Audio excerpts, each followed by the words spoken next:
Hello and welcome to Ideas with Impact podcast. Today I'm joined by Magda Joy, a guide in inner transformation and embodied awareness. Her work helps people reconnect with the truth, regulate their inner world, and live with deeper presence and alignment. Welcome to the show, Magda. Thank you, Alexandra. It's good to be here. Thank you for inviting me. Thank you so much. So for anyone who's new to you and your work, can you explain what is your work all about? Oh, thank you for the question, Alexandra. What I'm doing, since I can remember, I was all about healing and I was all about searching within and getting acquainted with oneself. So I am in transition right now between clinical work and quitting acupuncture and Chinese medicine, letting go of my medical license, and moving fully into healing without external tools. And this is through empowerment, through self-discovery, and so on. So it is in a retreat centers or format, in person or via Zoom, many different ways actually. So yes, healing, knowing oneself. And this is the time where we really can feel that Earth is asking us to know ourselves a little deeper and more profoundly, and not to be afraid of anything that we may perceive as negative or bad or suspicious within our psyche.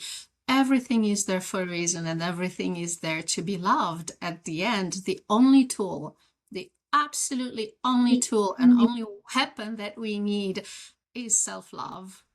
And this is what I want to bring to people. Self-love at all the time and any cost, transforming anything into loving awareness, loving presence.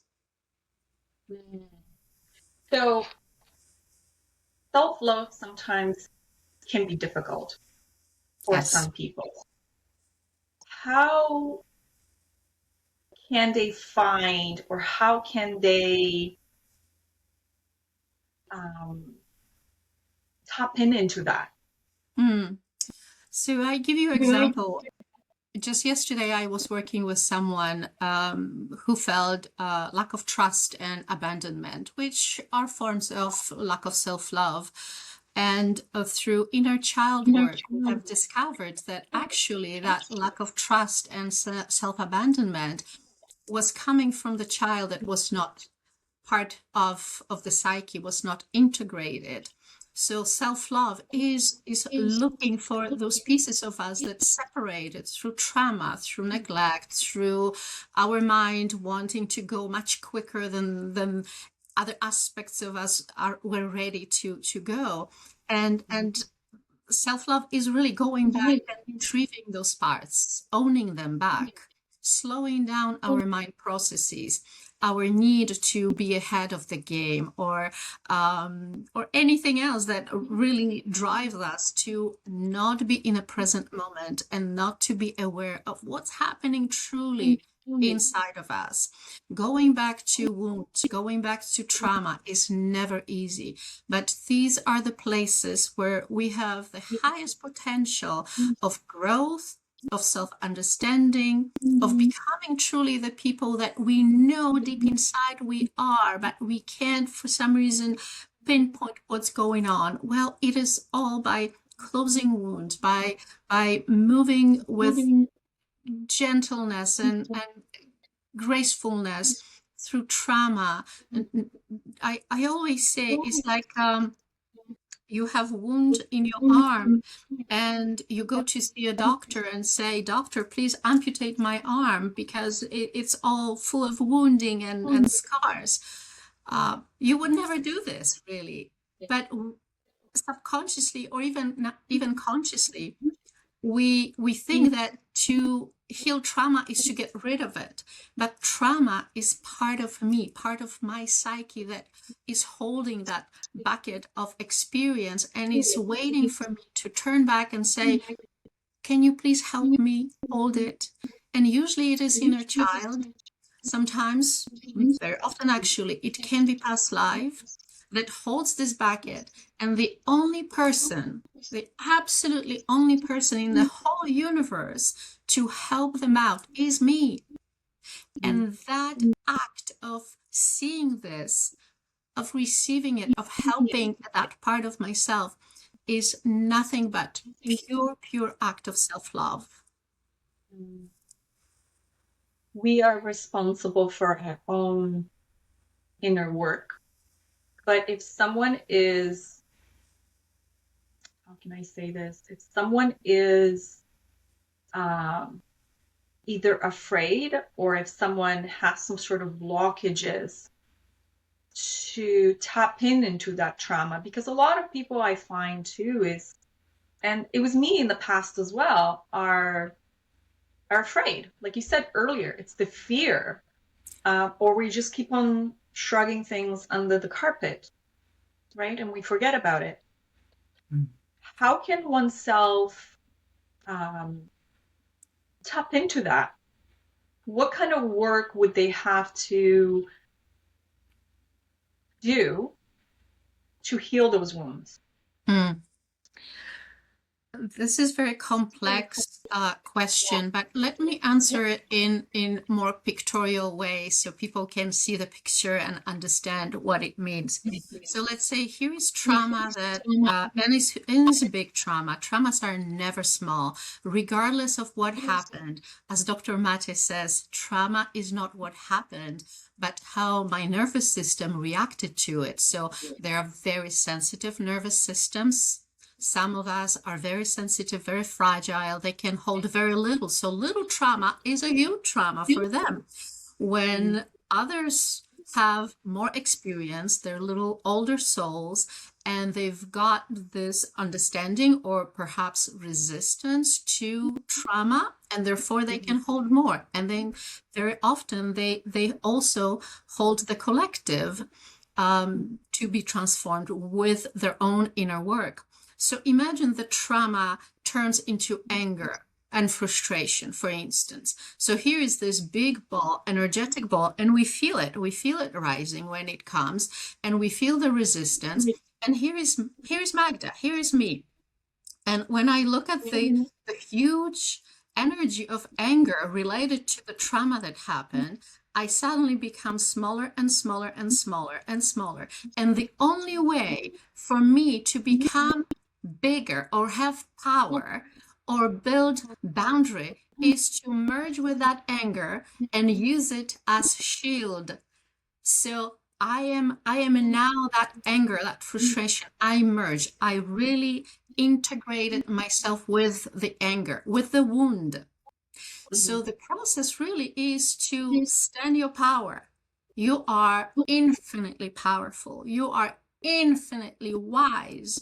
And you have, we all, don't only you or me, we all have tremendous support from the spirit world. So we don't need to shrink, become small, and use this as mask to hide ourselves behind. But we can really stand up and say, I am not longer shrinking. I am expanding. And with that expansion, with that decision, you see, this is choice. Choice is probably the biggest form of self-respect and conscious presence. When I choose not to shrink, I choose to face something that I was afraid. And it doesn't need to be galloping towards that wound, but I can take one step and just check and align and control myself and see how my nervous system feels with that change, with one step. And then I make another step, constantly checking, constantly regulating my nervous system. So I come to a threshold where I know I do not want to go any further today. This is where I stay. And I tap myself on the shoulder and say, good job, Magda. You did 2 steps. Amazing. So you see, this is not a race. This is the process of those two steps. If we really look carefully into those two steps that someone may do at any given time towards healing something, these are the largest two steps that were done. The rest will be equally large, but not as intense, not as frightening. The first fear was broken, and this is a winning situation. So we don't need to move back, or if we want, we can. But then we will know that those two steps, we already informed our nervous system how it feels. So the nervous system has calibrated itself to what it is, and is not afraid of it anymore.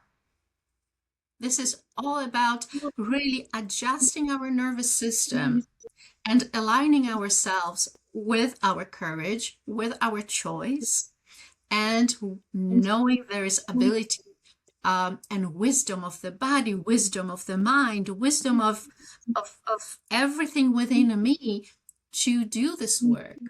This is that self-belief again, and self-love. So paying attention to the body and the nervous system is important to healing the wound. Yes, yes, yes. The nervous system actually is the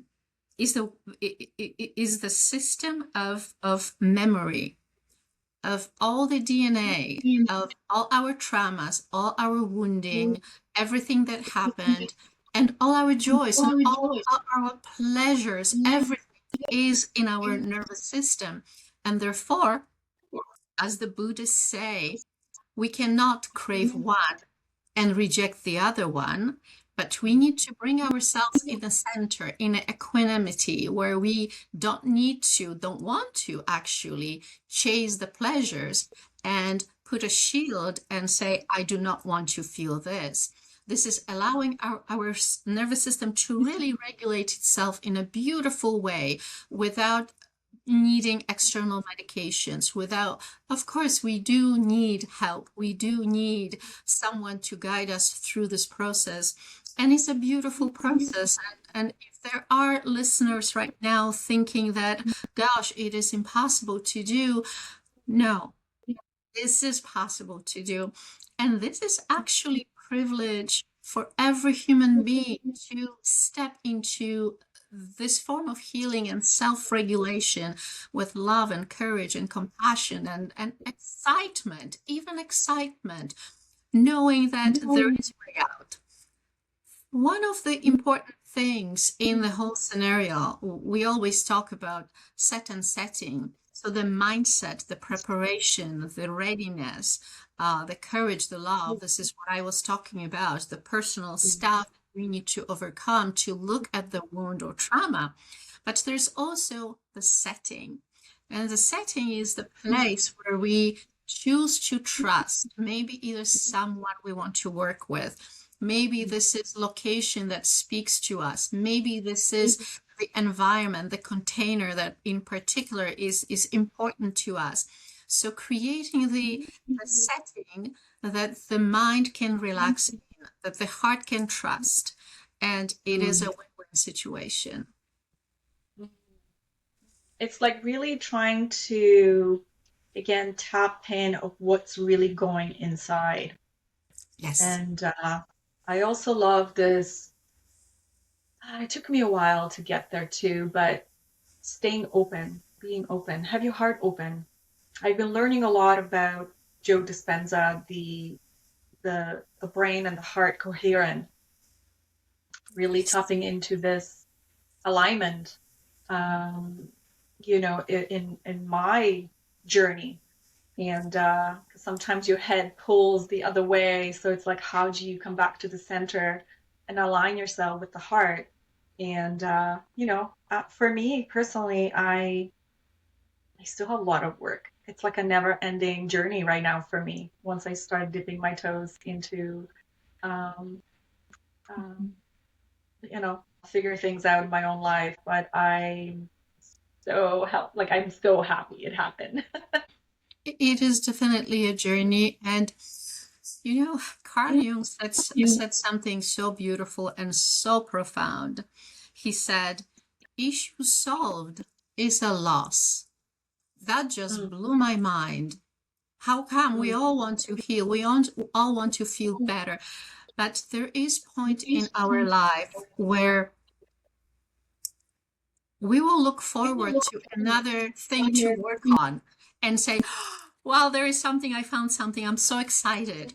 So not always it is difficult. And really what Carl Jung meant was that a trauma, a difficulty, a pattern, a limitation is a teacher.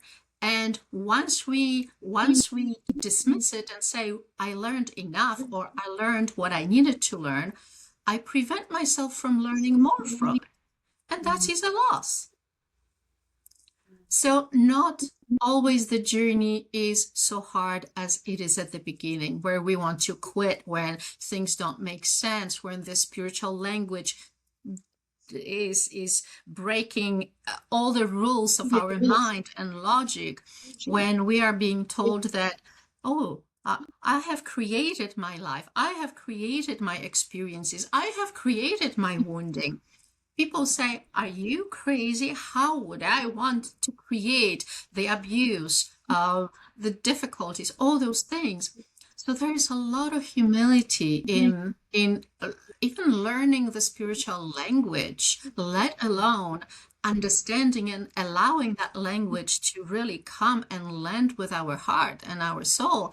And with the first confirmation of first declaration that I will say, maybe this is true. Maybe I have created everything, including the wounding, including the abuse, including the pains I went through.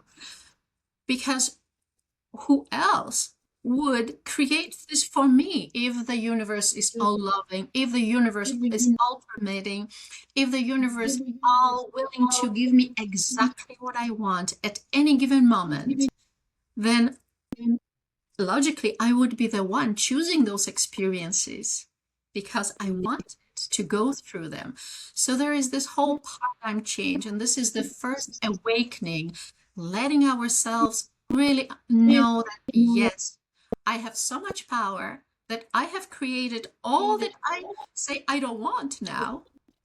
So since I have created, I will not ask, what happened, or was I drunk when I picked up this contract?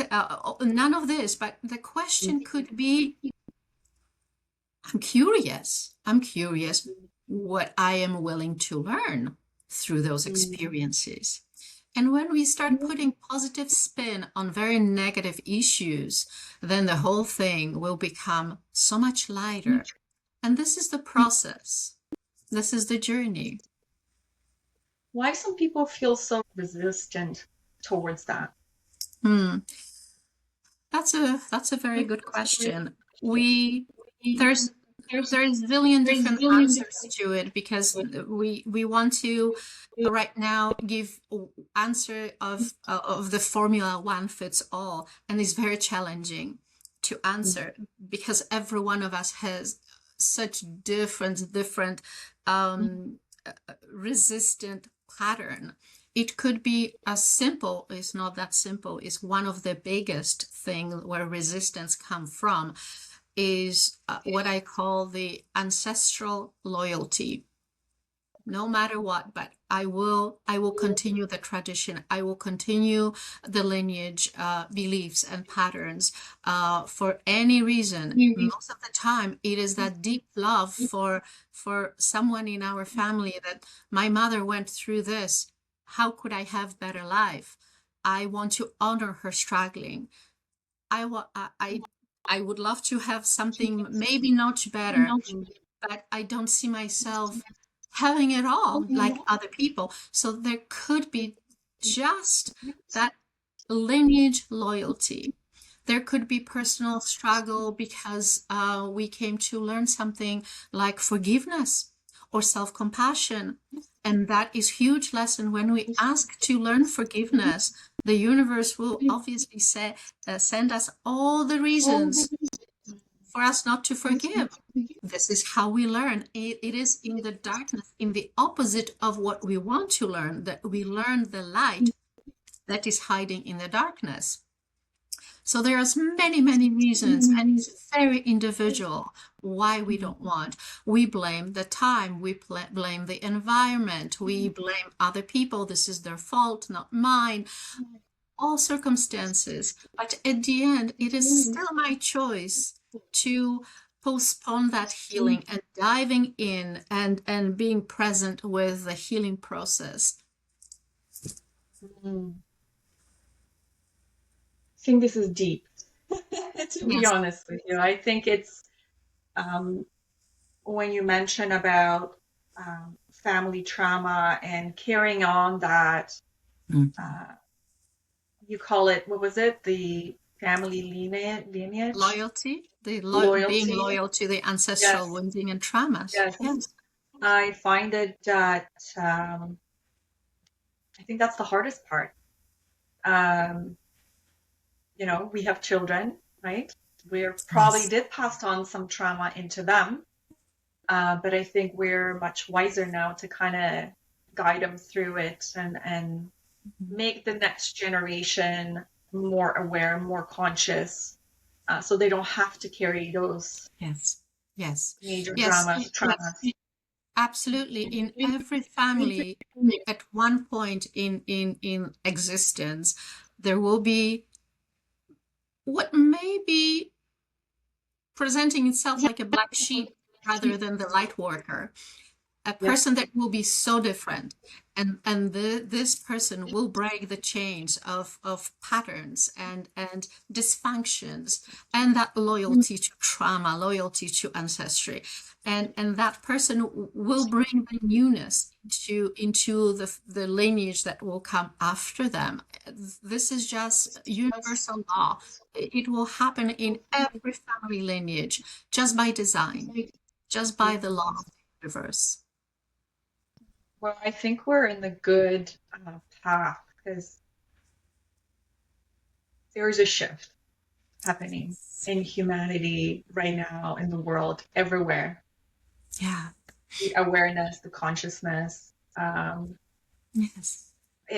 I am thrilled to be alive right now and to witness that, and actually witnessing and experiencing myself. Because when you're talking about black sheep, I've always felt like a black sheep everywhere. I didn't fit in anywhere. Always were different. Yeah. And it's like in my 40s, I kind of had that realization or awakening where it kind of shifted me and be like, okay. Yes. Well, I also have a major shift or a major thing happening in my life where it forced me not to give up, but to really dip my toes and feeling those emotions, the frustrations, like we talked about earlier, throwing or shoveling things under the carpet. I couldn't do it anymore because I think everything was overflowing and I couldn't fit anything in there. So it was kind of like opening up and be like, what's in there? I have to face it. I had to face it. So yes. yeah. People, we may call ourselves, I don't put labels on it, but I was called light worker, for instance. So and just recently my daughter asked me, just to give you backstory, I went through almost 50 years of suicidal depression, and my nervous system could not handle life as it unfolded for me. And my daughter asked me, do you still have those feelings, Mom? And I said, you know what? For the first time in my life, I am so excited to be alive. And I am in my mid-50s, and I don't want to think about leaving this world. I want to spend as much time as possible and really get to know the better side of life, and maybe share my experiences with other people so they can overcome their own. I was refusing to heal.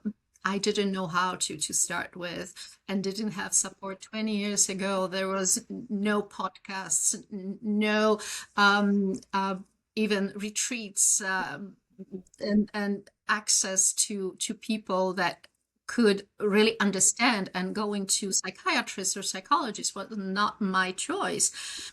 So I was lucky to find just one person, and I stayed with that person for 20 years. And basically having teacher, I realized the value of having teacher in life, having someone where you feel safe. It is really tremendous. So I am so looking forward to, as long as I live, to enjoy every moment. Same here. And the question was, actually you answered it, but I wanted to ask you, why is feeling safe such an important part of healing, right? And it's Yes. like really finding that someone that you can feel safe, that there is no judgment, there is no second guessing, there's nothing. You really truly feel safe. Yes, and there are no expectations whether you do this thing that you were told or suggested to do, or you don't. You perhaps need that seed to plant somewhere and observe it, and knowing, oh, I have that seed. I will start caring for that seed so it can sprout when I'm ready. So having that person is such blessing. But I think we grow. The earth is changing. There are communities, there are tribes, containers. People can find different, whatever they need, actually, much easier. So I really rejoice in the fact that we have created that shift, because this is that generation that we actually are right now. This is the generation that is doing that shift, is supporting that shift. I remember the moment when I consciously stood up for myself and said, I am going to be the last in my lineage. I am not passing my ancestral trauma onto my children. I am the last, and I am the first to create something new. And with years of practice, am I succeeding? Yes. Am I failing? Yes, I am. And I recognize it. And I pick up myself and move forward. This is training ground. The earth is training ground and offers us opportunity to fail, not for the sake of failing. Maybe I moved too fast and missed some very important details that I need to go back and look at them more carefully. And then when I have the whole picture, when I unpack fully what was in there, I can then move without so-called failing. But failing is just, oh, there probably is something else. Let me look into it. So when we look through at that failing aspect with rather excitement, it's like, wow, I'm still learning something in there. This is that Carl Jung concept, issue solved is a loss. So getting excited about finding another little pearls inside, and then moving on with a full necklace instead of just the earrings. I love that. We're humans, and we are here on this earth to experience. Someone has asked me, it was someone on social media said something to me, that we are on the same trajectory in a life. It's just some people are more inclined to be open to the experience than others. And that's why the conversation that I had was that I'm like, well, but everybody is in a different timeline, which I think they are, is just because we grow at a different rate. We experience things at the different timings. Yeah. Depends again how open we are, what experiences we had. the age. It's got a lot to do with it. And I find it now, because I'm also in my 50s, I'm 50, and I find the younger generations so much more open than I was, for example, 20 years, 25 years ago. Although I knew deep inside, that there was something more. It's just I didn't know, or I had no access Yeah, to learn. I mean, I probably absolutely. did. It's just, I lived everyday life kind of thing, like everybody else. Um, but it was after my daughter was born, 18, 19 years ago almost, where I was like, you know what? There's so much more out there. So much more out there. So I Mhm. never put, like you said earlier, I don't think no one should ever be put in a box, you know, um, because we are so different. Mhm. Absolutely.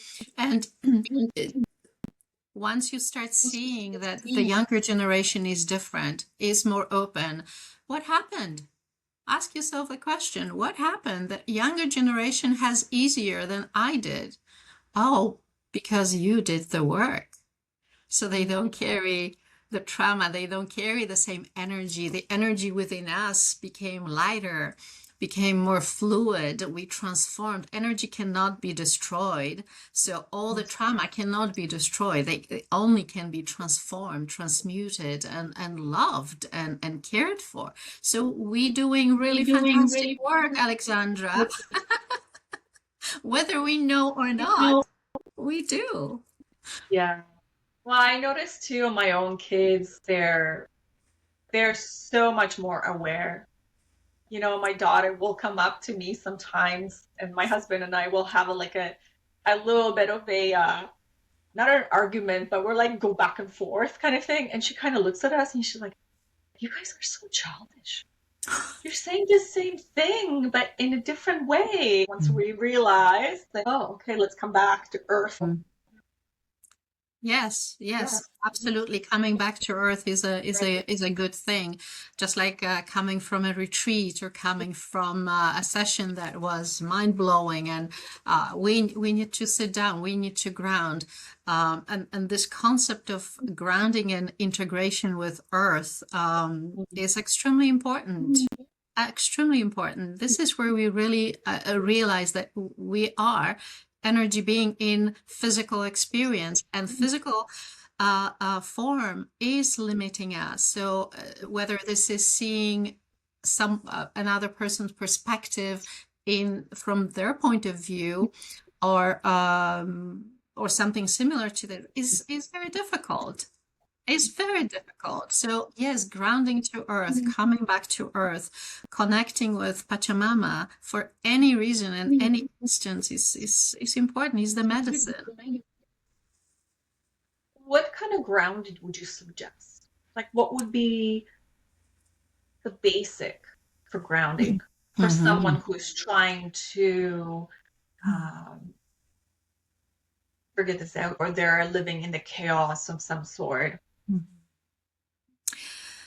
Well, so this is again that a question that requires right now, for the purpose of our discussion, one fits all scenario, but everyone grounds in a different way. Everyone is requiring to really understand their own nervous system, their own mind, and what grounding means to them. For some people, it might be taking some food. For some people, might be to go for a walk and connect with nature. For some, maybe meditation, talking with a friend, whatever really stabilizes and regulates the nervous system. But really, the grounding that is the top-notch practice, it is to be in a present moment. It is not to do anything, it is to be. When we fully ground in our body, we are fully present, and we will develop capacity of holding what we are exposed to with grace and gentleness and reverence, without engaging with it too fast, without charging or receiving charge, we will be fully aware of what we feel in our body, what we think in our mind, what we processing in our heart. And that body, mind, heart relationship grounding is the truest form of grounding.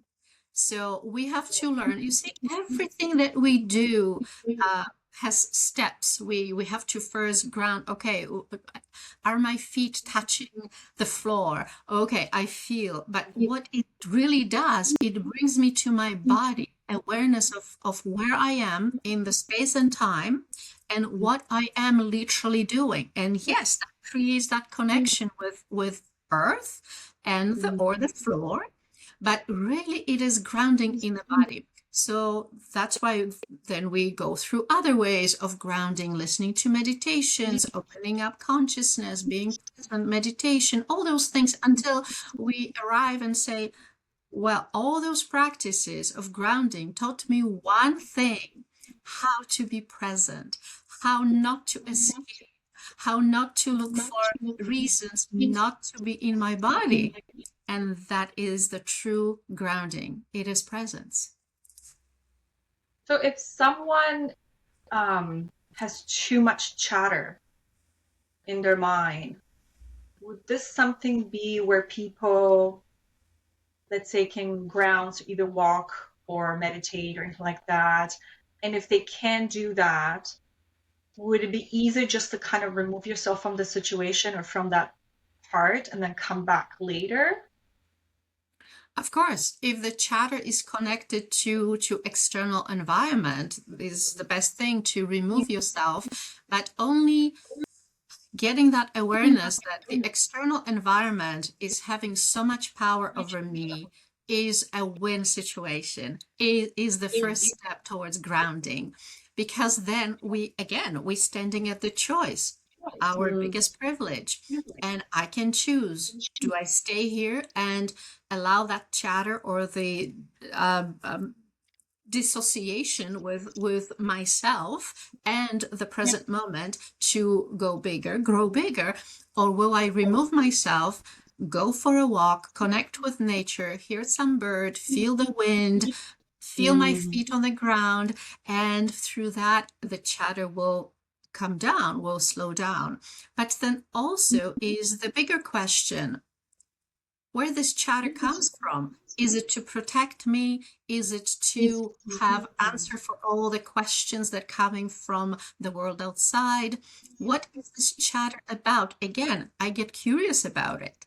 What's in it for me? Why do I have this? Why this is my response in this situation? Am I in my head? Am I in my heart? How do I feel in my body? You see, we all dissociate.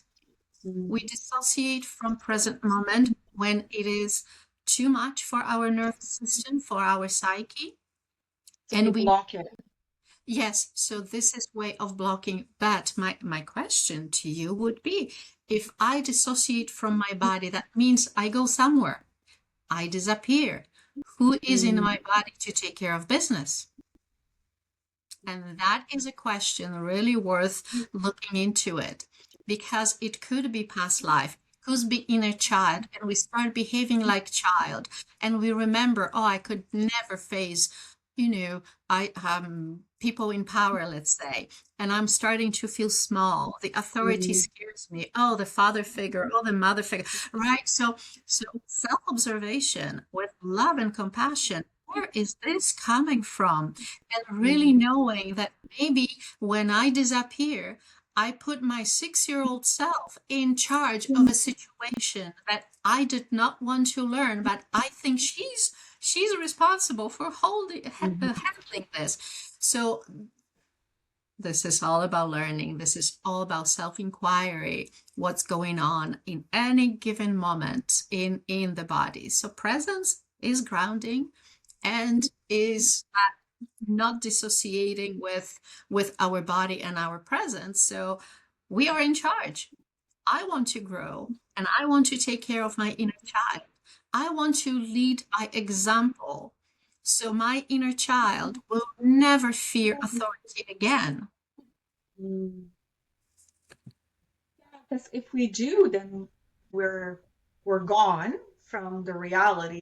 And then I think we live from fear Yes. instead of living in that present moment and being aware and being conscious and living in the body. I think it's important. It's hard from the beginning. I've been there.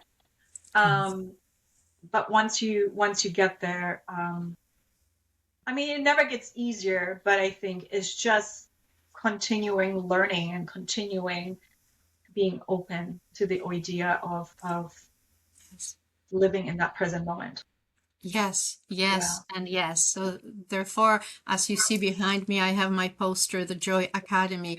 And this is not joy, haha, it's so good, it's so funny, it's so exciting, it's all is good, and I'm so super enthusiastic about life, and I don't want to know life really, but super enthusiastic, and this is what I create. This is more of a spiritual bypassing and all those things that I just described. But joy really in knowing that this is a journey, this is continuum of our existence. We come to earth and then we depart, and what we take is so precious. So instead of dwelling in our dramas and depressions, and I've been there for more than 50 years, it's not a fun place to be. But I understand now that if not for the drama, if not for the suffering, I would not know what joy is, because joy and suffering is one coin. And I was looking only at one side of the coin for many, many years, not even wanting to turn it over, because joy for me was like, this is empty feeling. This is, I do not want to pretend, until I was able to understand that true compassionate joy is something that gives me power to really face all the realities that I have created for myself.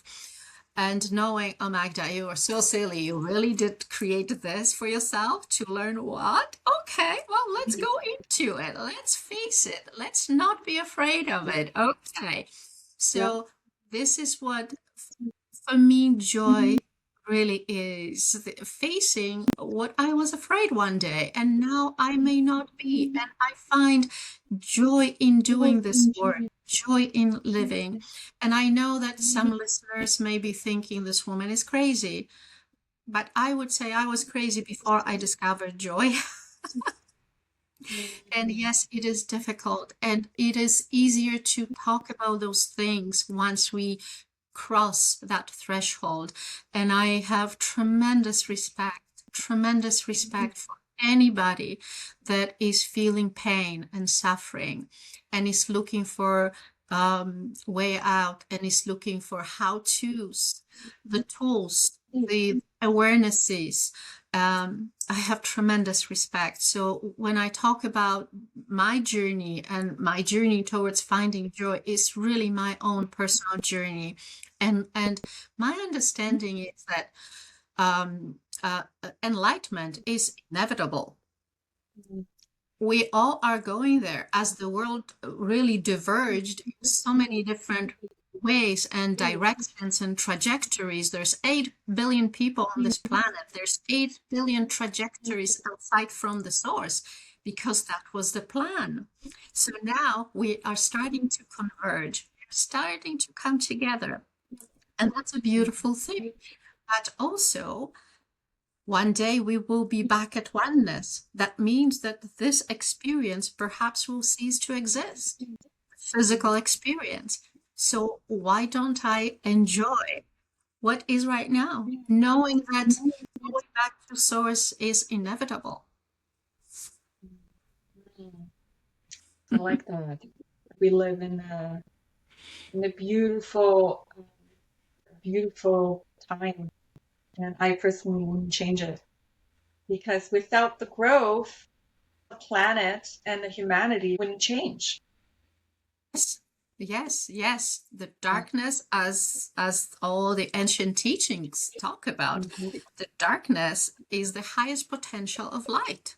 is the Right. not self-realized light yet, is the Right. unconscious light, is the light that doesn't know it even exists. So Right. as we dive into ourselves, our little things and our little bigger things, we transform that and we open that. Sometimes it happens to be Pandora's box. Okay, let me gently go through it. There is no rush with this work.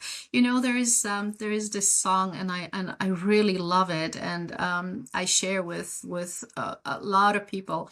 It says, "I will go as fast as the slowest part of me is ready to go," and that is my mantra for life.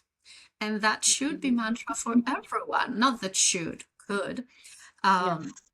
because it allows us to not go too fast. It allows us that slowliness. And through being slow, actually we unpack way more each single time. We will not have to go back, like I gave you example earlier, that I have to relapse now because I missed something and the universe is saying, Magda, you were too fast. There are other parts of your psyche that you have to look at because they're ready for you. Yeah. So it's never too late. No. Never too late to start. No. You mentioned something earlier about spiritual bypassing. What does this mean? You know, when we are overwhelmed, we may pretend that everything is okay. It is also part of ancestral, could be part of ancestral loyalty. And I heard in my family very often, we had difficulties, and someone would say, oh, other people have worse, or it's not that bad, don't complain. This is bypassing in a different way, but in spiritual work, when we are scared of doing something substantial for us, when we discover that, oh, I have unethical tendencies. Wow, where I really value being ethical. What does it mean for me? That can be extremely scary for people, right? At the first sight, this is impossible. But then when I think about it, there could be evidence that actually it is a fact. But if I don't want to look at it, and I will just go and say, I'm peace and harmony, and I'm all ethical, and there is nothing to heal, I am bypassing that learning curve that I wanted to go through. So going back again and looking at all those things and seeing why I chose this, what's in it for me, what am I learning? This is the not that there is proper and not proper way, but this is the way that our souls would love us to go, to really look at it. So if I am angry, another example of spiritual bypassing, I am angry, frustrated, and I really don't know what to do, but I will sit in meditation, do the mudra for peace and harmony, and will say, I am peace and harmony, I am peace and harmony. And what I'm doing really is I am lying to myself that I am peace and harmony. Yes, of course I am also peace and harmony, but at this very moment, I am fury and anger. So this feeling, So you're hearing this, but your body is almost like rejecting it. yes, because what is present for me is anger right now, and my body and the anger is asking me, please help me, please help me understand myself. I saw this beautiful writing. It spoke about anger, and we in general as humanity, we are afraid of anger and facing anger.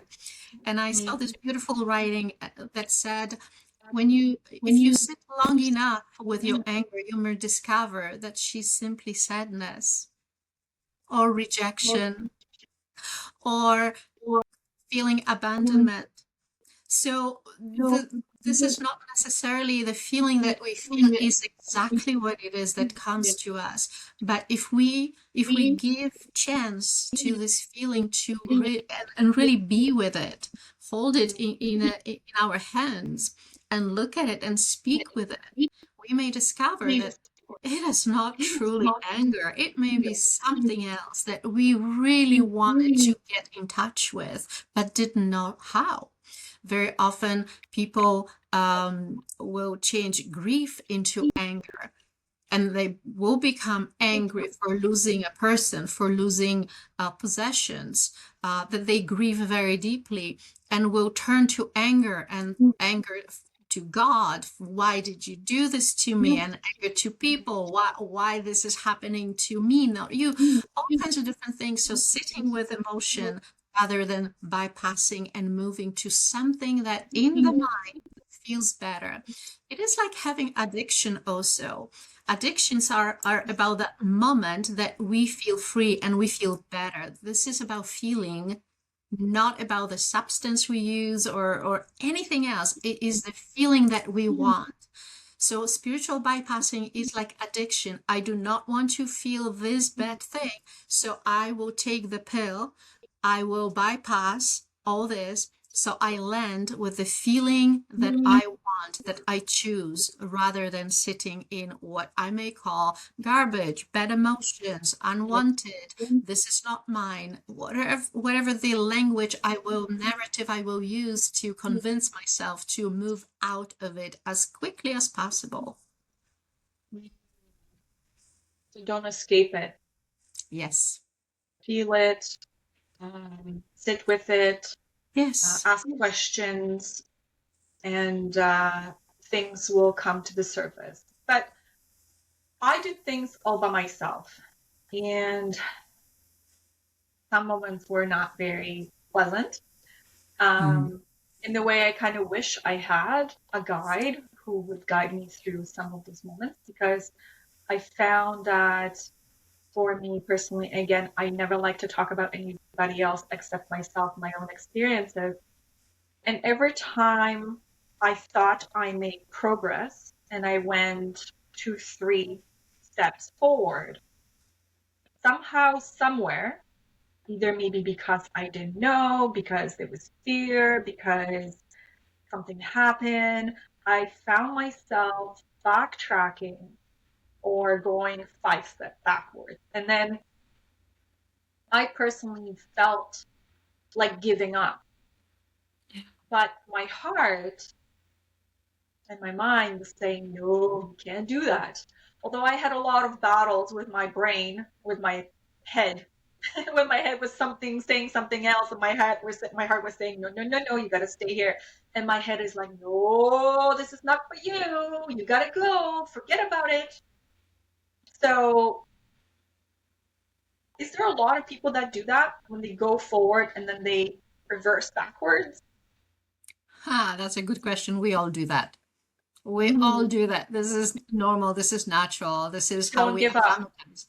Don't give up. We need to wet our toe in it and see how it feels and decide. Then we go knee high, and then he's like, oh no, this is not like, I'm leaving. Yes, we all do that. We all do that. And I still do that sometimes after 20 years of doing spiritual work and self work. I still do it sometimes, and the only thing that I don't do anymore that I used to do before, when it happened, when I retrieve and when I go back to something that feels more familiar and comforting, I do not judge myself for it. Oh yes, and that changes everything. Judgment is a big one. Yes. Yes. Yes. So when we stop judging, it's like, okay, today was not a day to stay knee high, and I am going back, and that's okay. I will go back when I'm ready. There is no urgency anymore in me. There used to be tremendous urgency because the pain was substantial. The memories were substantial. The nervous system was crying for help. And I just wanted to be 10 years from this moment, healed and ready to move on. And so this is real. And now I don't have that urgency that it needs to happen yesterday. Why not? Why today? It had to happen yesterday. it is a process. I fully accept the process. But yes, there is on the path, there will be that threshold where we all will at one point reach. And from that point on, it's like new door will open up. And at least that's what it was in my reality. The door opened up and I walked through, and everything was slowing down so much that I could have chance to just look around. And if I judged myself, it's like the frequency of the whole dimension have changed to my own frequency, meaning I realize I am responsible for that dimension to hold high frequency. If I doubt myself, if I judge myself, if I say bad words, bad thoughts, have bad thoughts and feelings about myself, that whole dimension will automatically mirror that back to me. And I don't want to do this anymore. And I realize that this dimension is actually here on Earth right now for me. And yes, I am responsible to really consciously be present and aware and create experiences that I want to have in my life, rather than feel a victim of chance and faith and all those things, right? Yes, the victimhood is a big one as well for a lot of people. I think we've all have been there. Until you said, like, having that realization where things, how do they say? Things happen for us. I think that's the saying. Not to us. Not to us, right? Yes. Someone shared something so beautiful with me. I was at a psychic fair this past weekend, and I met a friend of mine, and we were talking about incarnation and the memory before we incarnated, whether we have or not. And he said something so beautiful. He says, you know, Magda, there is this saying and about conversation person that is incarnating to Earth had with God before coming along. And God said, remember, I am the magic, but you are the magician. Wow. Which means you can create your own reality. You can create your own life. Yes. It is like genie in a bottle, is exactly the same principle, right? So you have a wish, you ask genie to create, you ask God to do the magic, but you are the magician asking for it. So we should never be afraid to ask for what we need, what we want. Never.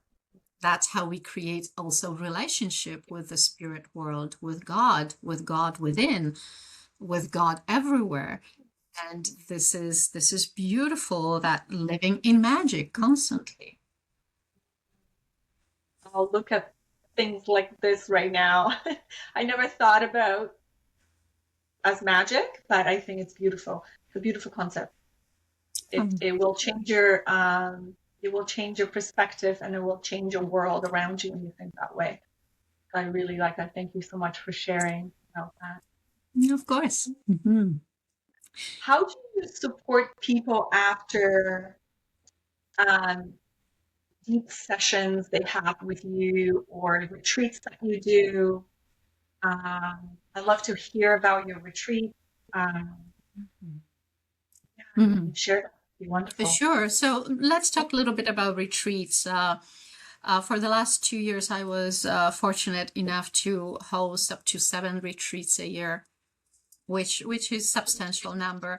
And I learned a lot. And my teachers are always the people that decide to come and teach me exactly what they want in a retreat. I don't have agenda for a retreat. Of course, I do for those who are asking for agenda. So what we do today, what we do tomorrow, when do we start?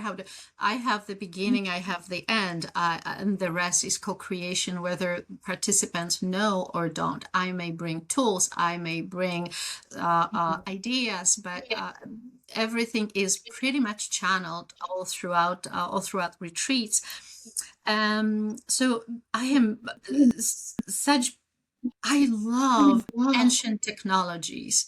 I love ancient way of how people used to work with. So that's why I studied Chinese medicine. I studied shamanism. I love all those ancient things that are coming back. Enneagram is coming back. Self-inquiry is coming back. Meditation is more than ever sought out by people. So everything is coming back. It's because there is such wisdom in those ancient technologies and techniques. So I always use in all my retreats breath work, self-inquiry, meditation. I am now incorporating ethical touch as recreating memory in a safe place, the memory that our body holds. And this is touch of the hand or maybe the arm if there's permission to do so. But in touch, there's such incredible healing and memory that come through of things we experience and things we did not receive, all this. So there is tremendous transformation for people that come to retreat, self-realizations, and a lot of questions. So I usually have integration circles post-retreats because I am strongly believing that coming to a session or coming to a retreat is the easy part. The true ceremony starts where we leave the ceremony that we create in a specific container. So the ceremony is the life where we have to go back and live with society the way it is, with our family the way it is, getting back to our daily routine as it was before. So how do we do that? How do we integrate? And I know people that separate themselves, and this is me spiritual, and this is me every day. We cannot do this anymore. The psyche is getting confused and is not working for us. We have to integrate both in one. So helping people with integration is the biggest work and the biggest container there is. So yes, integration circles are a must happen after retreat, at least 2. Some people choose to have one-on-one continual work with me or with other teachers. As long as you find someone and something that works for you to integrate yourself with the new aspect of your psyche that you have discovered and make it work for yourself, that is my prayer. That is everything I could ask for. And it is a journey. So integration takes time. It is not like we done, let's say, 3 or 5 day container, retreat container, and we are well adjusted and integrated. No. This is a journey. I go back and I'll be tested first by my family and loved ones. Oh, you changed. Oh, I don't know how to relate to you now. You used to be this way, now you are that way. So you see, everyone is changing around us when we choose to change ourselves.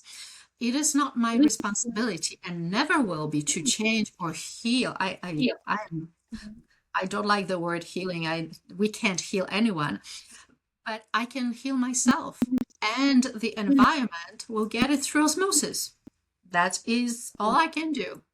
I heal myself, and whoever wants in my near circle to go that path, beautiful. So yes, there will be friendship fallouts. There could be marriage separation permanently or for a certain time, and then people get back together when they realize that they were just going through change and that change has happened, and they can and are willing to see each other from the new eyes, new heart perspective. And it's a beautiful if people can do that. That takes really beautiful advanced souls to do, and to realize that they can still build the future together. But again, that's choice, and that's the privilege. I call this the death and the rebirth. Yeah. That's exactly it. We have to go through the death of the old to rebirth the new. Yes. It's like we don't fit into, like, it's, you know, when you have puzzles, and sometimes the puzzle fit, but they're not really the right fit, because you're trying to fit in and it's like, it's not going in. I'm like, it's going in, but there's still a gap in there. It's not fitting. So it's like you have to find the right puzzle piece to fit Yes. it in and to Yes. kind of And stay sometimes there. the puzzle piece, the jigsaw puzzle will fit perfectly, but then you look, the picture doesn't match. Yes, exactly. So, Yeah. yes, yes, Yeah, beautiful. it's beautiful. Yeah. So if someone's listening right now and feels curious or called to, what would you or how would you, or what would you invite them to explore first? Well, I invite you to look through first my website, magdajoy.com, and see if there is anything that will resonate with you without the first impression, and not that I had some high gurus, tech specialists doing my website. I do it all by myself, and I want this to represent me. So it is a little sloppy at places. It is maybe not well put, but I don't care. I want people to really see life is messy sometimes. And not that my website is messy, but people say, oh, you know, you could do this way and that way. But it would not represent me. So for now, I stick where I am. So magdajoy.com, see what resonates with you. See the story, see what people talk about retreats and working with me, see if there is any alignment, and then it would be fantastic to book a discovery call with me. I offer 20 minutes to just get together. This is not a consultation. We don't need to dive in the deep end, but this is, let's talk about the weather. Let's talk about your hair. Let's talk about what you had for breakfast this morning. So we can feel the humanity in each other. We can kind of land and see whether this is safe container for me, whether this is place I want to be seen fully. And we take from there. And there are options to work with me, mentorship, one-on-one retreats, there is membership, there's consultations, or deeper work that people may feel guided to do, like breath work. Any retreats that you have coming up? I do.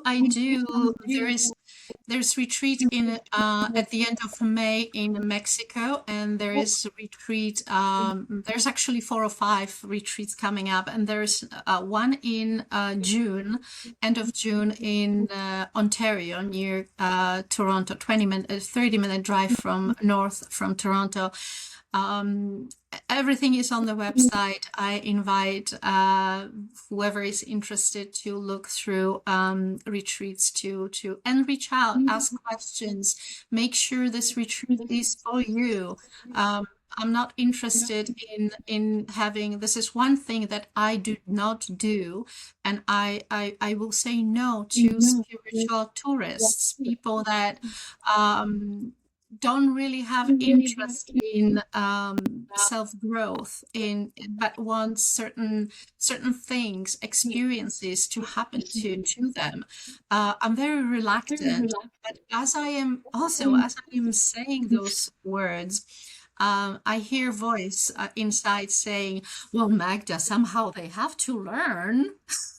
So I may just scrap it and scratch it and say, okay, universe, I think this is something new. Maybe I went through the tryout and picking my people to attend retreat, but maybe it is time to admit also those who just are spiritual tourists. So, okay, I take it back. I am of service. That's okay. I think it's just the connection, curiosity. People are trying to, it's the time right now for people to figure things out. I think the need is pretty high, and having people like yourself to ask these questions and to slowly dip their toes instead of going all in gently.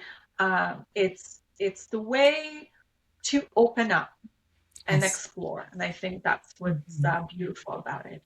Yeah. Yes, So, absolutely. any final thoughts you'd like to share with us? Any final thoughts? Yes.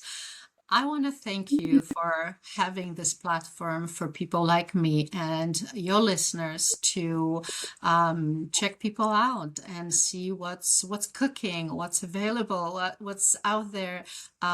This is very important. This is how you working towards bringing tribe together and bringing consciousness together for people in certain forms of ways by inviting people, guests over. So I'm very grateful and thank you very much for doing this. This is important work and not easy. Thank you so much, Magda. I really, truly appreciate that. I want to hear more people coming to the surface and asking these questions. And I want this to go broader where we can have these conversations without judgment. Yes. Victimhood, being stuck. I believe that we are in the time where people need this kind of work right now. Even if they're asking questions, even if they're curious, or if not, you and I had this discussion before our recording, planting the seeds. Yes. Because someone might not be ready right now, but in maybe a year, 5 years from now, again, this is for me coming back and talking about that we are on a different timeline because they're not ready now, but they might be ready in the future. Yes, And everyone has different timing. Yes. yes, so this is very, very important. Yes. Mm-hmm. Thank you so much for your beautiful insights, your knowledge that you sharing with all of us. I truly appreciate you being here. Thank you, Magda, and have a beautiful day. Again, Thank you for having sharing. me. Yes, thank you so much, Alexandra. Thank you for having me over. If there is resonance with people, I would love to hear from your listeners and create meaningful connections and global healing. Yes, yes, it's important right now. Yes, thank you so much and have a wonderful day.